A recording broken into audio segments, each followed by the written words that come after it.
본 방송에서 제공하는 투자 정보는 투자 판단에 대한 조언입니다.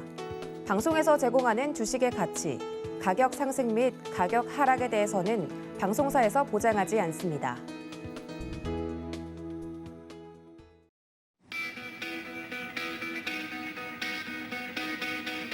안녕하십니까. 고수익 작전 타임 진행의 도지은입니다. 어제 날짜였죠. 코스피와 코스닥 양시장이 이틀 만에 다시 연저점을 경신해내는 모습을 보여주고 있습니다. 바닥을 넘어서 지하로 시장이 좀 떨어지는 것이 아닌가 하는 많은 분들의 고민과 고통의 소리가 들려오고 있는 것 같습니다. 여기 이런 시장일수록 오히려 전략을 좀 잘 세워서 어떻게 하면 상승 쪽으로 내 포트폴리오를 구성할 수 있을지 고민과 그런 부분들이 깊어지는 부분들이 있는데요. 저희와 함께 장 시작 전에 제대로 전략 세워보시면서 탈출구 한번 마련해 보도록 하겠습니다. 간밤에 뉴욕 증시 같은 경우도 소폭 하락으로 마감이 됐다는 소식 전해드리면서 가상자산 이슈까지 체크해 보겠습니다. 함께 보시죠. 네, 안녕하세요. 캐스터 이은주입니다. 간밤에 전해졌던 암호화폐 시장 상황 함께 살펴보도록 하겠습니다. 미 연방준비제도의 공격적인 기준금리 인상으로 미 달러화가 원화는 물론이고 엔화, 금, 그리고 기타 전통적인 안전자산들에 비해 두드러진 강세를 보이고 있습니다. 이렇게 0.75%포인트로 크게 금리를 인상하면서 전 세계에 흩어져 있던 달러들이 다시 미국 달러로 돌아가고 있다는 상황이 설명이 됐는데요. 이 세계 투자자들이 가격이 내려간 주식과 채권 그리고 암호화폐 등을 팔아치우고 달러를 다시 사 모으고 있습니다. 그런 가운데 작년만 해도 사실 비트코인이 이러한 해칭 수단으로 자리매김했었지만 올해 큰 폭의 가격 하락을 보여주면서 이 해칭의 자리까지 현재 내어주고 있는데요. 이런 시장 상황에서 어제 그리고 오늘 아침까지 비트코인 어떤 시장 상황 보여줬는지 함께 살펴보도록 하겠습니다. 코인 마켓캡을 통해 우선 시가총액 살펴보자면은 어제 일시적으로 9천억 달러를 회복해줬다가 지금은 다시 8천억 달러까지 시가총액이 내려왔습니다. 비트코인의 가격 또한 전일 대비 하락으로 전환이 됐는데요. 어제 대비 3.8% 내렸고요. 일주일 전 대비도 현재 두 자릿수 하락세 보여주면서 2만 달러 선을 간신히 지켜주고 있습니다. 비트코인 가격과 관련해서는 업계 안팎으로 수많은 전망치들이 나오고 있습니다. 하지만 추가적인 하락은 불가피하다는 게 가장 큰 이슈이기도 하죠. Bitcoin could plunge even further to a low of 13K. 비트코인의 가격이 13,000달러까지 추가 하락할 것이다라는 전망치가 나왔는데요. 사실 과거의 암호화폐 랠리를 살펴보자면은 비트코인은 전고점 대비 80% 이상 하락하는 수치를 보여줬기 때문에 작년에 친고점이었던 69,000달러에서 80%를 하락한 수치를 계산해 보자면은 그것이 13,000달러다라는 통계치가 나온 겁니다. 그렇기 때문에 추가적인 저점이 현재 점쳐지고 있는 가운데 비트코인을 향한 매도 물량이 지속적으로 쏟아지고 있는데요. 늘 언제나 이 암호화폐 시장에 누구보다 보수적이었던 중국에서도 다시 한번 비트코인의 내재 가치가 없다며 강력하게 비판에 나섰습니다. China wants Bitcoin could go to zero after crypto market crash. 지금의 암호화폐 시장의 이 하락장, 그 끝에는 결국 비트코인의 가치가 0에 수렴하게 될 것이라고 굉장히 강력하게 비판을 했는데요. 비트코인은 단지 일련의 디지털 코드에 불과하고 저점에 사고 고점에 파는 숫자 놀이에 불과하다면서 투자자들의 신뢰가 잃게 된다면 사실상 비트코인의 가치는 전혀 없는 것이다라고 이야기를 하기도 했습니다. 중국의 이코노믹 데일리가 보도한 만큼 결국 중국 정부의 입장이 반영될 수밖에 없다라는 업계 우려가 있는데요. 작년에는 중국발 리스크가 우리 시장을 종종 뒤흔들었었는데 올해도 이어서 중국발 리스크가 우리 시장에 큰 리스크로 작용될 수 있을지 좀 예의주시해서 지켜봐야겠습니다. 이렇게 비트코인의 하락세가 계속 점쳐지고 있는 가운데 나머지 알트코인들 또한 큰 폭으로 하락을 하면서 지속적인 약세장이 이어지고 있습니다. 이더리움 같은 경우도 전일 대비 6%, 또 일주일 전 대비 13% 하락하면서 지금 간신히 1,000만 원 선을 지켜가고 있고요. 다행히 테더와 USDC 같은 스테이블 코인에는 이 매수세가 몰리고 있습니다. 아무래도 좀 변동성이 큰 다른 코인들보다는 이 실물 자산을 기반으로 하고 있는 테더와 USDC를 향한 투자자들의 수요가 늘고 있는 건데요. 한편 이 USDC의 코인 시총이 테더를 조만간 앞지를 수도 있다는 전망도 나오고 있습니다. 테더 같은 경우는 지난 3, 4년 동안 이 암호화폐 시장에서 1인자로 불릴 만큼 스테이블 코인계 최강자였지만 최근 USDC의 시가총액이 밀고 올라오면서 어느덧 120억 달러밖에 차이가 나지 않게 됐습니다. 그런 한편 전반적인 암호화폐 시가총액이 이렇게 하락하고 있는 와중에서도 여전히 높은 상승률 보여주고 있는 코인들도 있습니다. 특히 지난 며칠 동안 시바이누의 상승세가 굉장히 두드러졌었는데요. 인기 밈 암호화폐 도지코인의 강력한 경쟁자로 떠오르는 시바이누가 지난 한 주 동안 40% 넘게 급등하면서 투자자들의 관심을 모았습니다. 24시간 거래량으로 살펴보더라도 시가총액 10위 안에 안팎할 만큼 시바이누를 향한 매수세가 굉장히 돋보였는데요. 이러한 시바이누의 상승세 어떤 이유들이 배경이 되는지도 살펴보도록 하겠습니다.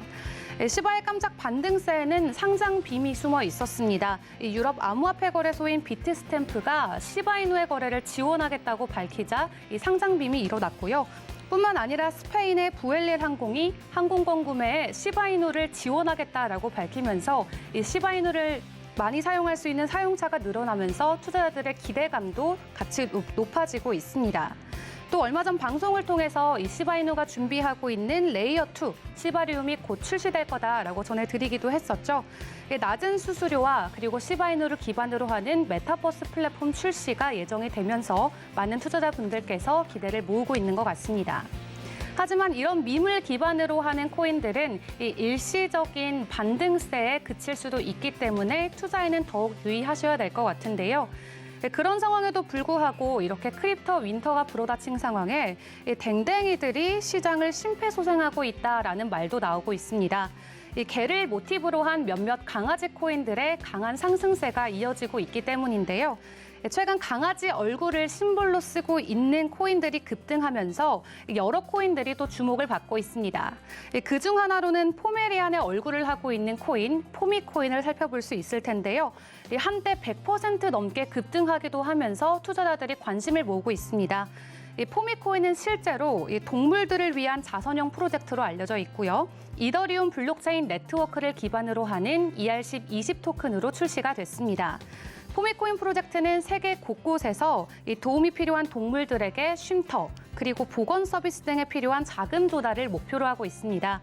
이 포미코인 팀은 백서를 통해서 펫푸드, 그리고 동물 의약품 생산에 대한 연구가 완료됐다면서 이 펫푸드 생산의 출시가 임박하고 있음을 알리기도 했는데요. 뿐만 아니라 보더콜리의 얼굴을 하고 있는 이 아폴로 토큰은 사실 동물과는 무관하지만 예술가들을 위한 자금 지원을 목표로 하고 있는 코인입니다. 아폴로 역시 이더리움 기반으로 하고 있는 ERC20 토큰으로 출시가 됐고요.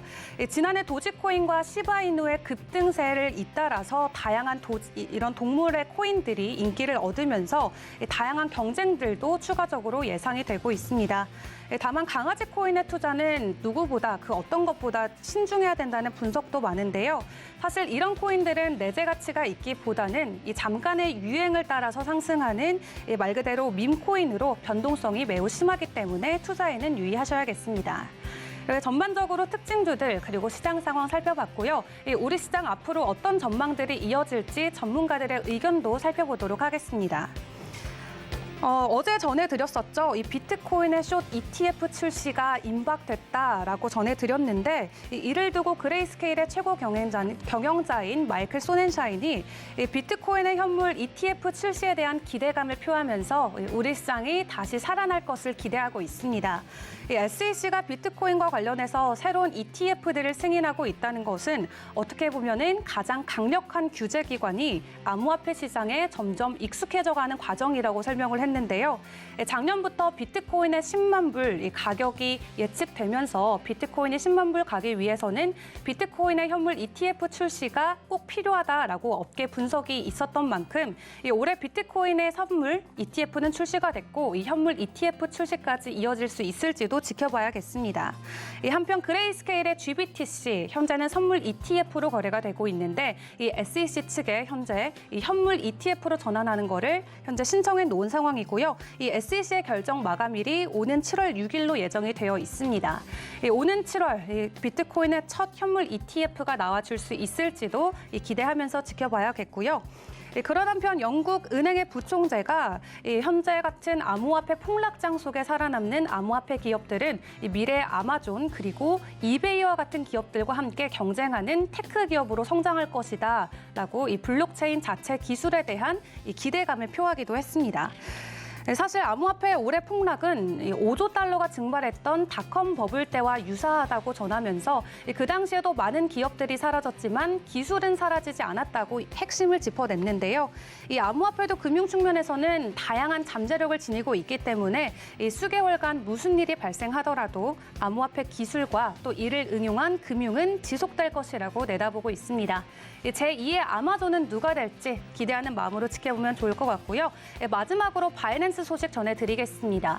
최근 이 암호화폐 정말 하락장이 이어지고 있는 가운데 많은 매도세와 매수세가 나오고 있지만 전반적인 유동성이 줄어들고 있는 와중에 이 암호화폐 시장을 대표하는 바이낸스 US에서 이 비트코인을 거래할 때 수수료를 전면 면제해주겠다는 파격 조건을 내걸었습니다. 이로 인해서 더 많은 유동성이 우리 시장에 들어와 줄 수 있을지도 살펴봐야 될 것 같습니다. 지금까지 전반적인 암호화폐 시장 살펴드렸습니다. 네, 암호화폐 시황까지 이야기를 들어봤습니다. 자, 그렇다면 글로벌 이슈와 함께 우리 시장 작전 제대로 짜보도록 하겠습니다. 첫 번째 도움 말씀 주실 브레인 코리아 인베스트 신승용 대표님 모십니다. 대표님, 안녕하십니까? 네, 안녕하십니까? 네, 반갑습니다. 첫 번째 이슈로 좀 바로 넘어가 보도록 하겠습니다. 시장이 이렇게 어려운 판국에 인플레이션을 잡는 것을 제1과제로 삼겠다 연준 의장이 다시 한번 발언을 했습니다. 첫 번째 이슈는 이와 더불어서 유류세 인하 이야기가 미국에서 뉴스로 나오고 있는데요. 굉장히 심리적으로 부담감을 느끼는 미국의 휘발유 평균 가격이 갤런당 사상 최초로 5달러를 넘어섰다 이야기들이 나오고 있는 것에 대해서 지지율이 바이든 대통령 좀 신경이 쓰일 것 같습니다. 첫 번째 이슈 다뤄주시죠. 네, 말씀하셨던 대로 지금 우리나라를 비롯해서 글로벌 모든 국가가 인플레이션과의 거의 전쟁을 선포했다라고 해도 과언이 아닐 정도로 고물가를 극복하기 위해서 사실상 다양한 정책을 펼칠 것이다라는 그런 부분들 이미 시사한 바가 있지 않나 이렇게 생각이 됩니다. 특히나 우리나라도 마찬가지였고요. 미국 정부 고물가 극복을 위해서 유류세를 한시적으로 한 3개월 동안 면제하겠다라는 그런 부분 그리고 그동안 트럼프 정부 시절에 제기되었던 중국에 대한 고율 관세 부분, 이 부분 역시 인하 내지는 철폐를 고려하고 있다라는 그런 이야기 들려오고 있는 것이 사실입니다. 최근 바이든 대통령이 중동 지역을 방문을 해서 사우디 등 주요 산유국들에 대해서 원유 증산을 요청한 바가 있었고요. 특히나 어젯밤 같은 경우에는 바이든도 한마디 했고 파월 의장도 또 한마디를 했습니다. 그 이야기를 조금 더 자세하게 살펴보면 바이든 대통령은 의회에 유류세를 3개월 동안 면제해달라라는 그런 요청. 휘발유는 갤런당 18센트, 경유는 갤런당 24센트. 전체적으로 이 부분이 인하가 되어진다라면 내지는 철폐가 되어진다라면 기름값이 한 4% 내외의 인하 효과가 나타난다라는 부분이고 이 부분은 아무래도 길지 않은 시간 안에 빠르면 이번 주말 안에 의회 통과 가능성 높지 않나 이런 생각 좀 가져보게 됩니다. 일단 여기에 더 나아가서 최근 이제 시진핑 주석과의 통화 이 부분을 앞두고 다양한 아젠다들이 나오고 있는데 바이든 대통령이 실질적으로 중국에 대한 고율 관세 철폐를 상당히 심각하게 고려하고 있다라는 이야기까지도 들려오고 있죠. 지금 현재 중국에 대한 중국 제품에 대한 고율 관세 품목은 한 350여 개 정도 되는데요. 만약에 이 고율 관세가 실질적으로 철폐가 된다, 폐기가 된다. 그렇다면 미국과 중국 간의 무역 전쟁은 사실상 종료가 될 것이고 새로운 미국 중심의 경제 블록, 새로운 중국 중심의 경제 블록이 새롭게 만들어지는 것은 아닌가라는 그런 부분까지도 우리가 좀 생각을 좀 해봐야 되겠다. 실제로 당장은 아니겠지만 중장기적으로 경제 블록화에 대한 고민 역시 글로벌 경제 상황에서 상당히 변하고 있는 매우 중요한 핵심 이슈 중에 하나가 되지 않을까라는 부분 말씀드려봅니다. 더 나아가서 파월 연준 의장이 어제 그 상원의회에서 증언을 했죠. 경기 침체 가능성이 있다. 근데 단 조건이 있었습니다. 금리가 지금 현재처럼 빠르게 인상을 하게 된다라면 경기 침체 가능성이 있을 수 있다라는 부분. 이 부분은 실질적으로 옐런 재무장관이 며칠 전에 이야기했었던 경기 침체 가능성이 거의 없다라는 부분. 그 배경에는 강력한 고용시장이 자리 잡고 있다라는 부분에 조금 좀 완화된 표현이 아닐까라는 그런 생각인데요. 옐런 재무장관은 경기 침체는 아직 시작 안 했다라고 확실하게 못을 박았고 그 배경, 그 기초태력이 상당 부분 탄탄한데 그 부분은 그 배경에는 노동시장이 있다. 최근 발표된 5월 미국의 비농업 부문의 일자리는 39만 건 증가하는 여전히 일자리가 많이 늘고 있다. 전망치 32만 건 대비해서 상당히 그 긍정적인 수치가 발표됐고요. 실업률 역시 최저점 3.3% 대비해서는 조금 올라가긴 했지만 여전히 3.6%대를 유지하면서 긍정적이고 강력한 고용시장이 계속 유지되고 있다라는 점. 여기에 경제활동 참가율 자체도 어찌 보면 거의 화랑기 경제 수준의 화랑기 수준에 육박하는 62%가 넘는 경제활동 참가율이 나타나고 있다. 다시금 생각을 해보면 지금 인플레이션과의 전쟁, 고물가를 극복한다는 의미가 과연 무엇일까? 이 부분은 실질적으로 고용을 중심으로 한 소비 둔화를 억제하겠다라는 그런 쪽으로 소비의 침체는 곧 경기 침체일 것이다라는 부분으로 이해를 하시면 될 것 같고요. 따라서 우리는 계속해서 고용시장 그리고 소비시장을 계속 주목해야 될 것이다. 특히나 여름철이 다가오고 있는 이런 상황, 여름철은 소위 말하는 하이 시즌입니다. 상당히 소비가 활발하게 이루어지는 그런 계절이다라고 보셔야 될 것 같고 이때 기름 가격이랄지 식료품이랄지 소위 말하는 필수 소비재에 제품 가격이 인상을 하게 되면 소위 말해서 내구 소비재를 쓸 수 있는 구매를 할 수 있는 구매력 자체가 감소하기 때문에 소비 둔화 가능성이 상당 부분 높아지게 되죠. 이를 저지 또는 억제하기 위해서 기름에 붙는 유류세를 한시적으로 7, 8, 9 면제한다라는 그런 이야기까지도 그런 어떤 그 의회 승인을 요청할 정도로 소비 둔화에 대해서 상당 부분 민감하게 시장 내지는 정부는 반응을 하고 있다라고 보셔야 될 것 같습니다. 결론적으로 좀 말씀을 드리면 글로벌 경제는 지금 현재 인플레에 대한 폭풍 이게 계속 당분간 좀 진행이 되면서 혼돈 양상은 지속되지 않겠느냐. 결국 인플레이션과 금리와 여기서 더 나아가서 이것이 혹여나 경기 둔화는 일정 부분 우리가 감내할 수 있겠지만 경기 침체로까지 이어지게 된다는 상당 부분 혼돈스러운 변동성 양상이 진행될 가능성이 상당 부분 높지 않겠나 생각해 보게 됩니다. 여기에는 국제 유가가 경기가 인플레이션이 된다라면 국제 유가는 상당히 긍정적이죠. 하지만 경기 침체로 들어가게 되면 국제 유가에는 부정적으로 작용할 수밖에 없습니다. 그러다 보니까 국제 유가의 방향성이 한 방향을 보이지 않고 그때그때 시장의 투자 심리에 따라서 변동성을 보이고 있다. 오르락 내리락 하고 있다라는 그런 부분. 특히나 지난밤 국제유가 한 3% 내외 하락했다라는 부분. 일단 경기 둔화에 대한 우려감이 시장 내 투자 심리의 중심점에 있는 것은 아닌가라는 그런 생각 해보게 됩니다. 하지만 지금 현재 수요가 급증을 하고 있습니다. 수요 급증, 공급망 불균형, 이게 왜 생겼을까? 경기 침체를 보였던 소위 말하는 코로나 팬데믹 시절에 적절한 투자를 기업들이 해오질 않았기 때문에 이러한 수요와 공급의 불균형이 나타나고 있다. 지금 현재 수요는 코로나 팬데믹 이전 상황에서 오히려 더 추가적으로 늘어나고 있는 그런 상황. 하지만 공급이 그 코로나 팬데믹 시절에 투자를 부실하게 해왔기 때문에 투자를 오히려 자제 내지는 지연해왔기 때문에 수요와 공급이 맞지 않는 현상. 이런 부분으로 인해서 시장 내 인플레이션이 급격하게 나타나게 되고 여기에 한술 더 뜬 것은 결국은 러시아와 우크라이나 전쟁의 장기화가 이 부분을 오히려 더 부채질하고 있는 그런 상황이다라는 점.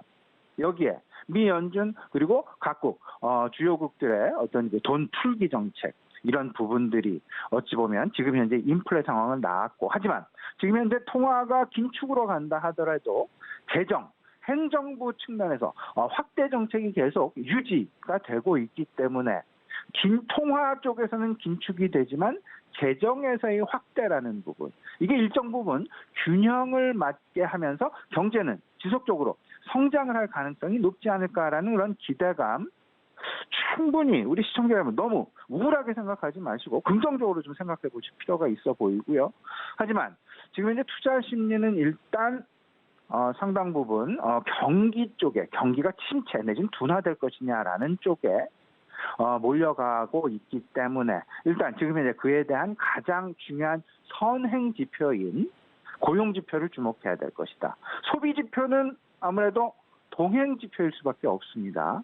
고용이 버텨야 경기 침체를 극복할 것이다. 고용이 늘어야 그에 따른 임금이 지급이 될 것이고 임금 상승률이 일정 부분 인플레이션을 커버를 하면서 소비가 계속 유지해야 될 것이다라는 부분. 이러한 연결고리에 꼭 우리 시청자 여러분들 주목하셔야 될 것 같습니다. 네, 말씀해 주신 것처럼 인플레이션과의 전쟁을 전 세계가 선포를 했는데 이 증시에는 말씀해 주신 것처럼 심리적인 부분은 더욱더 얼어붙고 있는 것 같습니다. 국내 시장만 좀 국간에서 생각을 해보더라도 2,400선이 바닥인 줄 알았는데 그 아래를 깨고 내려가면서 이 공포가 공포를 부르는 상황인 것 같습니다만 과매도 평가가 또 나오고 있습니다. 2,200선까지 밀리는 것이 아니냐 하는 이야기들이 또 나오고 있는데 이 부분에 대해서 투자 전략 어떻게 세워볼까요? 예, 제가 지난 월요일에 이제 그 스튜디오에 출연을 해서 이런 말씀을 드렸습니다. 경기가 좀 어려워진다라는 그런 이야기가 나오고 시장이 바닥권에 근접을 한다라는 이야기가 나오게 되면 항상 시장은 밸류에이션을 생각을 하게 됩니다. 밸류에이션 저평가 매력이 상당 부분 크다. 저평가를 어떻게 우리가 생각을 해야 될까? 이 부분 잘 고민을 좀 해보셔야 될 것 같은데 그에 앞서서 잠깐 좀 설명을 좀 드려보죠. 시장 내 중심점이 지금 이동을 하고 있다는 것은 분명히 우리 시청자 여러분 느끼고 계실 것 같습니다. 인플레이션 공포에 이어서 인플레이션 이미 우리가 한 3개월, 4개월 이야기를 계속 하고 있는 그런 상황입니다. 근데 점점 이게 이제 확대 지금 진행이 되어서 지금 현재는 경기 둔화 가능성의 상당 부분 시장이 우려를 꾀하고 있다라는 부분. 우리나라 같은 경우는 3고 시대를 이미 경험하고 있습니다. 고물가, 고금리, 고환율. 이러한 3고가 장기화가 된다라면 우리나라 경제 상당 부분 어려울 가능성 높아질 것이다라는 쪽으로 좀 보셔야 될 것 같고 그렇기 때문에 어제도 장중 이제 그 1,300원 환율 돌파 가능성 이미 어제 같은 경우 1,297원에 마감하는 그런 모습을 보였는데요. 정부 상당히 고민에 빠져 있는 그리고 한은 상당 부분 고민에 빠져 있는 그런 모습일 수밖에 없습니다. 고환율 1,300원을 과연 넘을까 못 넘을까? 이 부분 수입 물가에 상당 부분 영향을 미칠 수밖에 없고 외국인 수급에도 영향을 미칠 수밖에 없는 그런 상황 생각을 해본다라면 1,300원이 넘어서는 안 되겠다라는 강력한 의지 내지는 강력한 저항 좀 생각을 해봐야 될 것 같은데 오늘 시청자들 환율 꼭 1,300원 돌파하느냐 못하느냐 이 부분 우리나라 시장이 더 하락하느냐 아니면 여기서 지지를 하느냐가 지금 현재 상황에서는 환율에 달려있다라고 보셔도 과언이 아닐 것 같습니다. 하지만 저 개인적으로는 이렇게 생각합니다. 급격한 경기 침체 가능성은 제한적이지 않을까. 일단 연준이 인플레에 올인을 했습니다. 먼저 인플레를 극복하고 나중에 경기를 진작하자. 근데 경기가 침체 쪽으로 빠지게 가만두지는 않을 것이다. 앞서서 말씀을 드렸지만 통화는 긴축하지만 재정은 확대한다라는 것. 여기에 노동시장이 여전히 한 모습 있기 때문에 경기 침체에 대한 그 부분, 경기 침체에 대한 우려감은 조금 좀 뒤로 밀어놔도 되지 않을까. 하지만 지금 현재 이 시장 과매도라는 이야기가 나오고 있는 부분의 배경에는 금융 긴축을 넘어서서 경기 침체라는 부분까지 미리 시장 내 반영되고 있는 것은 아닌가라는 그런 생각. 지금 현재 2분기 실적 시즌이 임박하고 있습니다.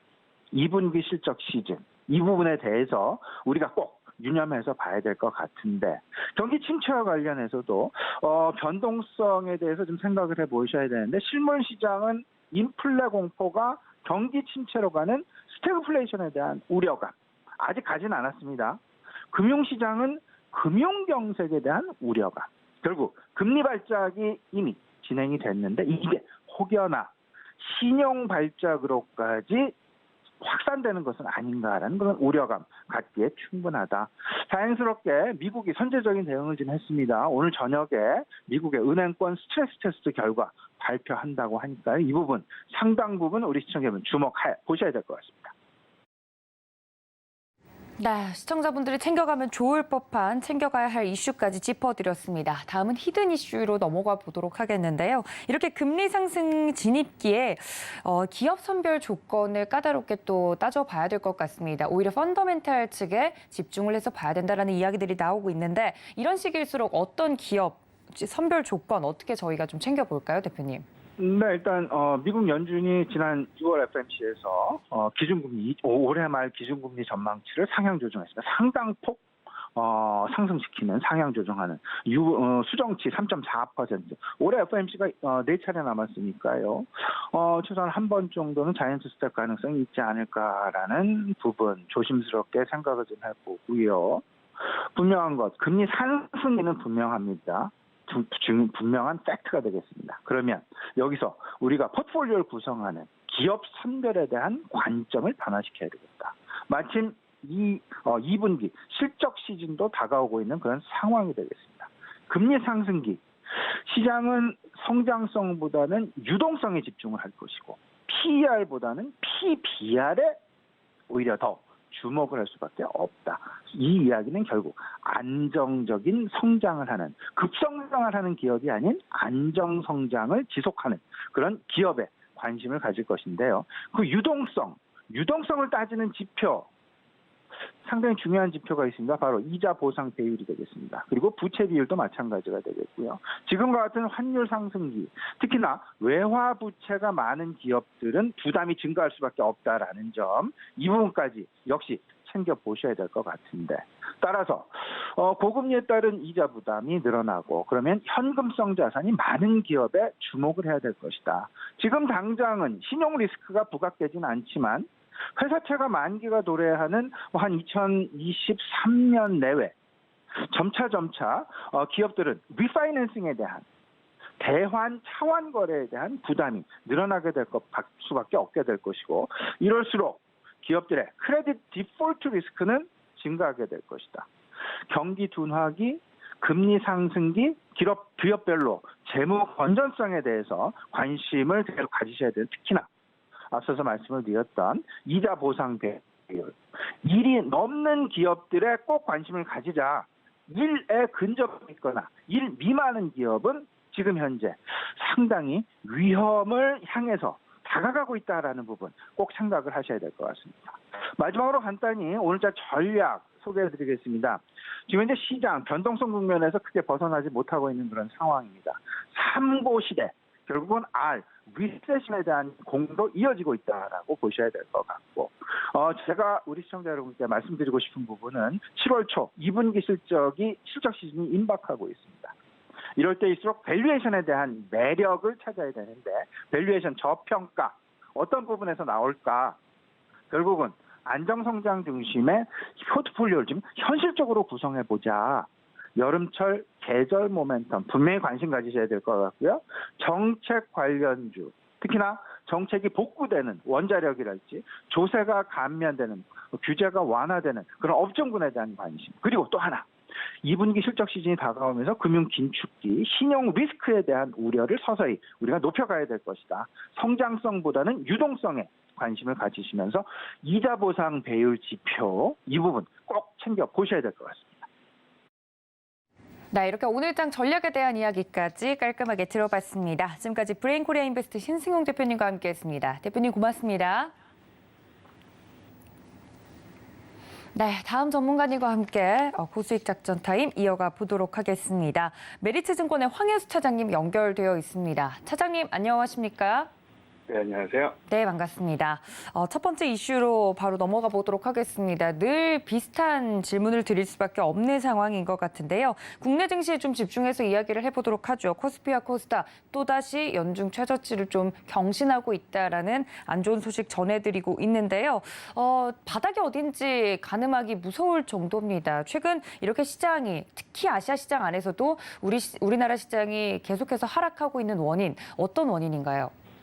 우선 궁극적으로 경기 침체에 대한 우려감이 점증하고 있다는 점을 원론적인 원인으로 말씀드릴 수가 있겠고요.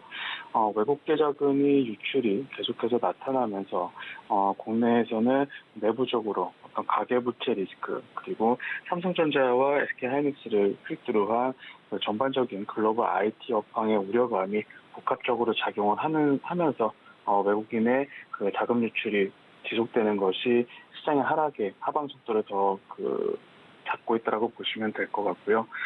추가적으로 수급적인 요인으로 어떤 개인의 신용 계좌라든지 CFD 계좌의 반대 매매가 장중과 장마감에 나오게 되면서 시장 변동성이 계속해서 가파르게 나타나고 있다고 보시면 될 것 같습니다. 전일 같은 경우도 시장이 종가까지 큰 폭으로 하락하는 모습이 보여졌는데요. 6월 들어서 외국인의 일평균 순매도 규모가 3,568억 원인 상황에서 7월에 한국과 미국의 기준금리가 역전될 것이라는 우려감이 시장을 억누르고 있다고 보시면 될 것 같습니다. 거기다가 인플레이션을 미국을 중심으로 인플레이션을 잡기 위해서 환율까지 긍정적으로 잘 사용할 수 있다라고 밝히면서 환율까지 연고점을 갱신하면서 외국인의 자금 유출이 계속해서 자극하고 있는 상황이고 이에 따른 시장 변동성이 계속해서 나타나고 있다라고 보시면 될 것 같습니다. 따라서 당분간 어떤 주식시장은 인플레이션과 경기 침체라는 악재를 둘러싼 불확실성이 계속해서 반영이 되면서 변동성이 나타날 가능성이 크다라는 점 감안하시면서 대응하셔야 되겠다라고 말씀드리겠고요.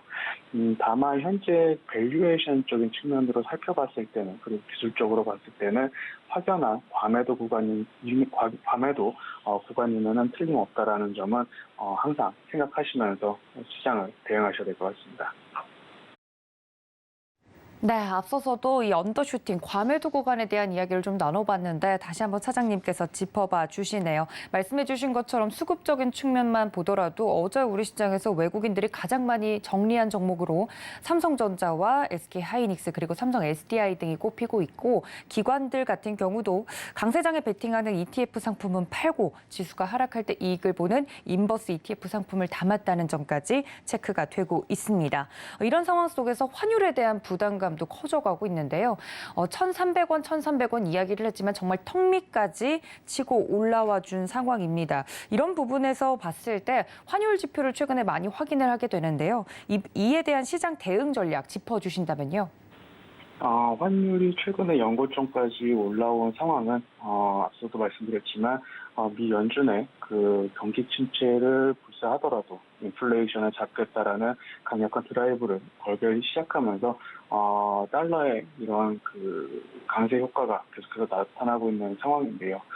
국내에서도 정부에서 어느 정도 정부의 개입을 말해둔 상황이지만 아직까지 이렇다 할 효과가 발휘되고 있지 못하다라고 보시면 될 것 같고 계속해서 외국인의 자금이 유출이 되고 말씀해 주신 대로 현물 시장에서의 매도 그리고 옵션과 선물 시장에서는 매수를 계속해서 반복하는 상황이 나타나면서 외국인은 수익 실현이 좀 더 용이해지고 있다라고 보시면 될 것 같고요. 이런 현물의 매도 그리고 선물의 매수 이런 반복적인 변동성 매매 패턴을 이어가면서 이에 따른 환율도 계속해서 올라가고 있다고 보시면 될 것 같습니다. 따라서 국내 시장에서는 객관적으로 말씀드리면 외국인이 매수를 해야 할 이유를 찾기 힘든 국내 증시다라고 보시면 될 것 같고요. 가장 단기적으로는 7월 달 들어서 미국과 우리나라의 금리 역전이 어느 정도 해소가 돼야 금리도 조금은 하향 안정화를 할 수도 있다라고 말씀드릴 수가 있겠고, 어느 부분이 조금이라도 해소가 돼야지 외국인의 시장 유입을 기대해 볼 수 있는 상황이다라고 보시면 될 것 같습니다. 네, 환율에 대한 이야기까지 나눠봤습니다. 그렇다면 두 번째 이슈로 좀 넘어가 보도록 할 텐데요. 인플레이션과의 전쟁을 선포했습니다만 계속해서 치솟는 물가에 속수무책으로 좀 어려운 상황들이 지나가고 있습니다. 그 안에서도 가장 체감할 수 있는 게 이 유가 부분일 텐데요. 유가와 관련돼서는 최근 러시아산 원유가 최대 인기다라는 이야기들이 나오고 있다고 합니다. 원유 판매 대금이 크게 증가한 러시아 푸틴 대통령 같은 경우는 우크라이나와의 전쟁을 즐기고 있는 것이 아니냐라는 의견까지 나오고 있다고 하는데요. 여러 가지 서방 국가들의 제재에도 불구하고 전 세계 다른 국가들이 러시아산 원유를 러브콜을 좀 보내고 있는 이유가 무엇일까요? 우선 근본적으로 가격적인 측면이다라고 말씀드릴 수가 있겠는데요. 원유 판매 대금으로 달러 결정한 제재를 피하는 그 러시아산 원유 같은 경우 우려했던 러시아 부채 디폴트도 나오지 않는 상황이 되고 있고, 전쟁이 장기화되면서 국제 유가가 작년 초 WTI 기준으로 작년 초 57달러에서 최근에 110달러까지 급등하는 모습이 보여졌습니다. 이에 따라서 푸틴 같은 경우는 러시아산 원유를 전략적으로 저유가 정책을 펼치고 있는 상황이고요. 이에 따라 러시아산 원유가 최근에 국제유가가 올라갈수록 러시아산 원유가 인기를 보고 있는 약간의 역설적인 상황이 연출되고 있다, 이렇게 보시면 될 것 같습니다. 네, 원유와 관련돼서 최근 러시아산 원유가 좀 원유 도입에 적극적으로 좀 나서는 이유에 대해서 이야기를 좀 들어봤습니다. 앞서서 시장과 여러 가지 이야기를 좀 나누어 봤는데요. 차장님께 좀 개인적으로 궁금합니다만 우리나라에서 이렇게 환율이나 여러 가지 이유로 외국인들의 자금이 유출이 되고 있다 말씀을 드렸는데 그 유출된 자금이 어딘가로 향할 것 아니겠습니까? 어디로 향하고 있다고 보시나요? 대부분 안전자산으로 향하고 있다라고 보시면 될 것 같고요. 미국의 어떤 그 국채 쪽이라든지 아니면 예금 아니면 그 현금화를 시키는 그런 모습이 계속해서 보여지고 있다라고 보시면 될 것 같고, 아시아 시장에서는 국내 시장의 매력이 떨어진 만큼 국내에서는 현물 시장을 매도를 하면서 아시아에서 오히려 경기부양책을 유지하고 있는 중국 쪽에 매수가 들어가고 있다라고, 일부 자금은 그렇게 흘러가고 있다라고 보시면 될 것 같습니다. 국내 시장에 대한 매력을 찾기 힘든 현재 구간이 이어지고 있고, 어떤 파월 의장 전일 같은 경우 다시 한번 어떤 경기 침체 가능성도 발언을 하면서 시장의 변동성이 계속해서 나타날 것으로 보여지고 있는데요. 하지만 그 국내 시장 같은 경우는 이러한 우려감을 전일 거의 대부분 반영이 됐고, 개인의 신용매도 반대매매까지 소위 말해 정말 쏟아져 나오고 있는 상황이기 때문에 외국인의 자금 유출이 어느 정도 안정화가 된다면, 그리고 다시 한번 유입이 된다면 시장의 반등도 기대해 볼 수 있다라고 말씀드릴 수가 있겠습니다.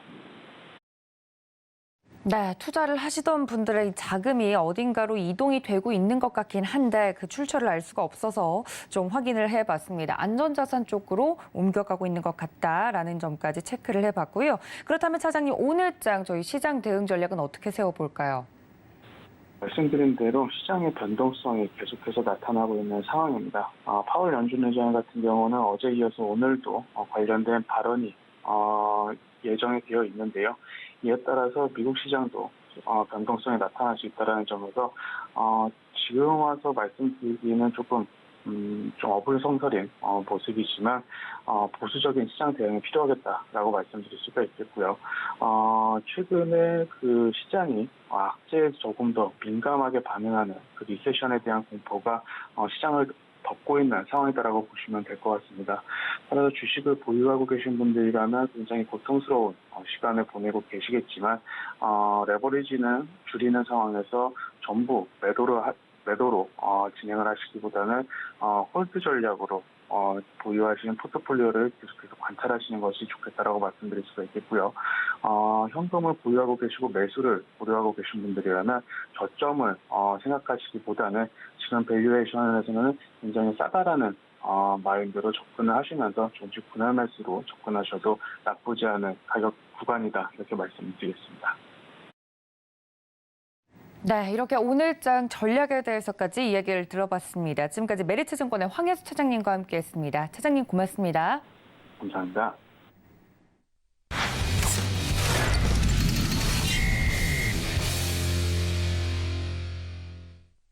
자, 그렇다면 종목에 대해서 제대로 작전 세워보도록 하겠습니다. 어려운 시장 속에서 버팀목이 되어주시는 분이시죠? 글로원 파트너스 이성웅 이사님과 연결합니다. 이사님 안녕하십니까? 네, 안녕하세요. 네, 반갑습니다. 첫 번째 이슈부터 좀 바로 넘어가 보도록 하겠습니다. 연일 하락하고 있는 국내 증시 이 흐름 속에서 가장 무서운 건 뚜렷하게 하락하는 이유가 없다는 겁니다. 변한 건 많이 없는데 시장은 계속 내리고 있으니 대응하기가 좀 어려운데요. 이렇게 뚜렷한 모멘텀이 없는 증시 같은 경우 주목할 점 정리를 해볼까요? 네, 일단 시장의 수급 영향력이 상당히 크게 미치고 있습니다. 변동성이 커져 있는 상황이고, 그렇다면 변동성 안에서도 주도 업종이 없다는 측면, 그다음에 수급적인 측면에서도 외국인 같은 경우가 파생 트레이딩 기준으로 해서 당일의 하방을 공고히 한 후 종가에 청산하는 이러한 모습이 연속되고 있습니다. 이러한 시장 같은 경우는 종목을 보기보다는 시장의 흐름 자체, 최근의 시장 흐름의 특징 그런 데에 대해서 체크 정도만 필요하겠고요. 유례 없이의 난이도가 높은 상입니다. 이 난이도가 높다고 하는 점은 전에 저희가 서브프라임이라든지 코로나 이런 사태가 있었을 때 같은 경우 하락이 나타나면 소위 말해서 매드캣 바운스라고 해서 일부 반등을 되돌려주는 흐름이 나타났는데 이번 시장은 아직 그런 흐름은 나타나지 않고 있고요. 종목들 같은 경우도 시세의 연속성이 없다 보니까 지금 시장 저희가 매수 같은 경우는 템포를 늦춰야 되겠죠. 그다음에 매도 같은 경우도 실익이 없는 장입니다. 이렇게 말씀드리는 이유는 시장이 일단은 현재 국면만 놓고 보자면 여기에서 이제는 신용 물량이 더 줄어드는 흐름, 이 줄어드는 흐름 자체는 또 매도가 나와야 되겠죠.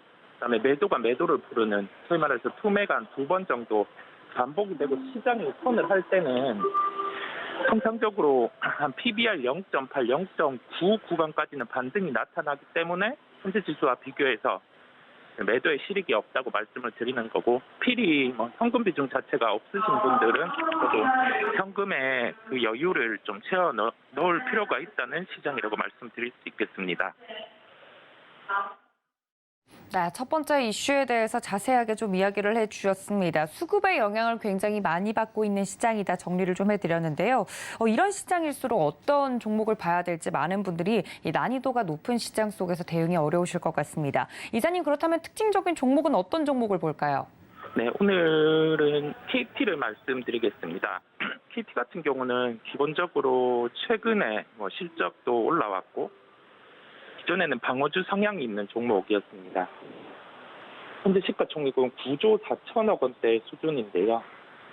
그 외국인 매수, 매도 이 비중에 따라서 한도가 정해져 있는데 그 한도 부분 자체가 외국인이 크게 매도가 나올 수 없는 부분이 있고, 그다음에 분기별로 실적이 이어지는 부분에 대해서 일단은 거의 기간산업 중심이다 보니까 실적 훼손의 측면이 없는 것으로 보입니다. 가격대는 35,000원 초반대를 제시해드리고요. 종목의 공통적인 점인데 지금 시장 같은 경우는 절대 급하게 종목을 매수하는 게 아니라 제가 시장 흐름 파악, 그다음에 추후에 매수할 수 있는 종목을 추려간다고 생각을 하시면 되겠습니다.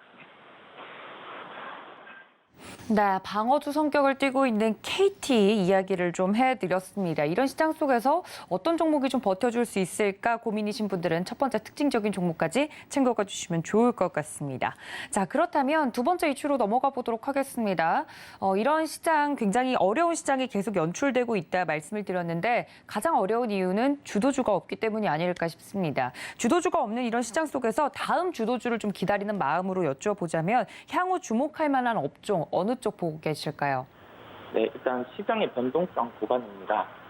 대표적으로 경기에 민감한 IT 업종 같은 경우 전일 중소형 IT 종목까지 조정이 나타나는 모습 볼 수 있었고요.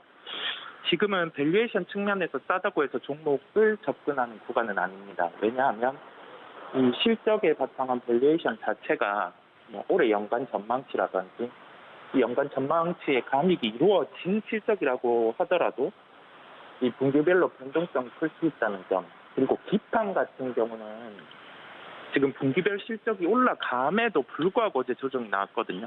그렇다 보니 저희가 집중해야 할 점은 상대 시장 같은 경우는 유례 없는 시장이지만 이후에 반복이 될 수 있습니다. 그리고 지금이 바닥이라고 생각하는 게 제일 어리석은 시각이고 그러한 시각을 버리고 시장이 흘러가는 대로 바라볼 필요가 있겠습니다. 종목들을 중개해 놓을 필요가 있겠고요. 이 시장을 한번 겪고 나면 다음 시장 반드시 어떠한 트리거로 인해서 시장이 반등이 나올 거거든요. 저희는 그 트리거를 체크할 필요가 있겠고 그 트리거를 통해서 시장의 주도 업종이 정해질 겁니다. 그렇다 보니 그 점에 주목을 하고 현재 구간에서 IT 같은 경우가 워낙 경기 같은 경우를 반영하면서 주가가 움직이는 경향이 있습니다. 그렇다 보니 삼성전자 같은 경우 얘기를 많이 합니다. 분기 실적 같은 경우가 2분기가 좋지 않으니까 이 부분에 대해서 주가가 추가 하락을 할 수 있지 않을까. 근데 이전에 실적이 좋았음에도 불구하고 주가는 약했거든요. 그렇다 보니 지금은 주가 자체만 바라보고 접근을 할 필요가 있겠고 IT 업종을 체크를 하고 갈 필요가 있는 구간이겠습니다. 네, 그럼 관련해서 특징주가 궁금해지는데요. 어떤 종목 준비해 주셨을까요? 네, 종목은 SK 하이닉스를 말씀드리겠습니다. SK 하이닉스 같은 경우는 워낙 지금 좋지 않은 얘기만 나오고 있는 게 IT 업종인데 최근에 이제 해외 애널리스트 같은 경우가 아마존이라든지 그 부분의 서버를 제외하고 델이라든지 이쪽 회사들이 서버에 대한 그다음에 수요 그 부분의 전망치를 다 추렸다고 해서 주가가 조정이 수반하는 모습이었습니다. 단적으로 이 요인으로만 밀린 건 아니지만 저희가 주가가 좋지 않은 구간에서는 또 다른 악재가 존재하는지 여기에서 어떤 변수가 나올 수 있는지 그 파악이 중요하겠고요. 이제 악재의 반영 구간이다 보니까 저희가 관심을 가지고 주가를 살펴보자라는 말씀이겠습니다. 실적은 중요하지 않습니다. 왜냐하면 지금 구간은 실적으로 그게 감익이 어떻게 나타나고 그 정도는 그 시가총액의 바닥권을 저희가 대입을 해서 살펴볼 필요는 있는데 이게 3분기 실적 부진, 4분기 실적 부진 그러면 지금 주가 같은 경우로 손 놓고 봐야 되나? 네, 그런 시각은 아닙니다. 저희가 경기를 반영하는 게 IT 업종이다 보니까 주가의 흐름을 체크할 필요가 있겠고요. 기존의 SK 하이닉스 같은 경우는 이 악재, 소위 말해서 새롭게 서버와 관련된 얘기가 나오기 전에 시가총액은 70조 원 수준이 이번에 안 좋은 케이스를 반영한 시가총액이었는데 그 서버 부분에서 이익이 조정될 수 있는 부분을 감안하면 현재 기준으로 시가총액의 그 바닥권은 62조 원 정도 됩니다. 이 시가총액을 체크하고 접근할 필요가 있겠습니다. 네, 두 번째 특징주는 SK 하이닉스 이야기를 좀 해드렸습니다. 앞서서도 좀 말씀을 드렸지만 외국인들이 물량을 좀 정리하고 있는 부분과 여러 가지 악재들이 반영이 되고 있는 구간을 현재 지나가고 있는 것 같다 이야기를 해드리면서 미리 준비하는 마음으로 SK 하이닉스 이야기를 드렸으니까 이 점까지 참고해 주시면 좋을 것 같습니다. 지금까지 글로벌 파트너스 이성웅 이사님과 함께했습니다. 이사님 고맙습니다. 네, 감사합니다. 네, 오늘 저희가 고수익 작전에서 준비한 내용 여기까지인데요. 장중 대응 전략은 매매 시그널 통해서 잡아드릴 테니까 끝까지 함께해 주시길 바랍니다. 본 방송에서 제공해 드린 정보는 투자 판단에 대한 조언일 뿐 해당 주식의 가치나 수익률을 보장하고 있지 않다는 점까지 알려드리면서 저는 잠시 뒤에 다시 인사드리겠습니다. 시청해 주신 여러분 고맙습니다.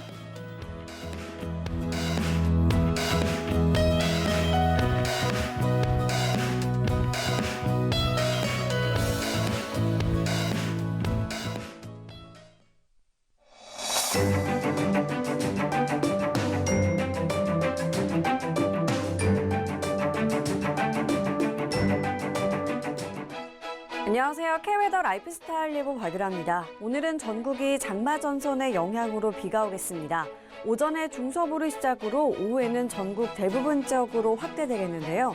특히 오늘 오후부터 내일 오전 사이 시간당 30에서 50mm의 매우 강한 비와 함께 돌풍과 벼락이 동반될 것으로 보입니다.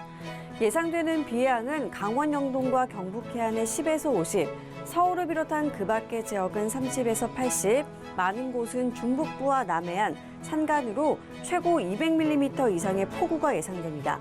이에 따라 서울과 경기 서부와 북부, 강원 영서 북부로는 오전 중에 호우특보가 내려질 것으로 보이고요. 저녁부터 내일 오후 사이 해안과 제주를 중심으로는 순간풍속 70km의 매우 거센 바람이 예상되면서 강풍특보가 발효될 것으로 예상됩니다. 안전사고에 유의하셔야겠습니다. 다음은 자세한 지역별 날씨입니다. 중부지방 비가 오면서 폭염이 주춤하겠습니다. 낮 기온 서울과 춘천 25도, 대전은 29도가 되겠습니다. 동해안도 폭염이 수그러들겠습니다. 낮 최고 기온 강릉과 울진 28도가 되겠습니다. 경북의 경우 비가 오기 전까지 폭염이 유지되겠고 그 밖의 지역은 비가 오면서 강한 더위가 쉬어가겠습니다. 전해상으로 흐리고 비가 오겠고요. 물결은 최고 4m까지 매우 높게 일겠습니다. 이에 따라 풍랑 예비 특보가 내려진 상태입니다. 장마의 영향으로 내일까지 비가 오는 곳이 많겠고요. 남해안과 제주는 모레까지 이어지는 곳이 있겠습니다. 한편 토요일에는 충청 이남 내륙을 중심으로 소나기가 지나겠습니다. 날씨였습니다.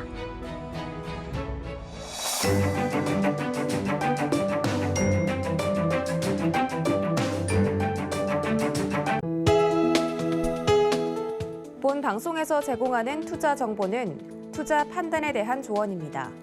방송에서 제공하는 주식의 가치, 가격 상승 및 가격 하락에 대해서는 방송사에서 보장하지 않습니다.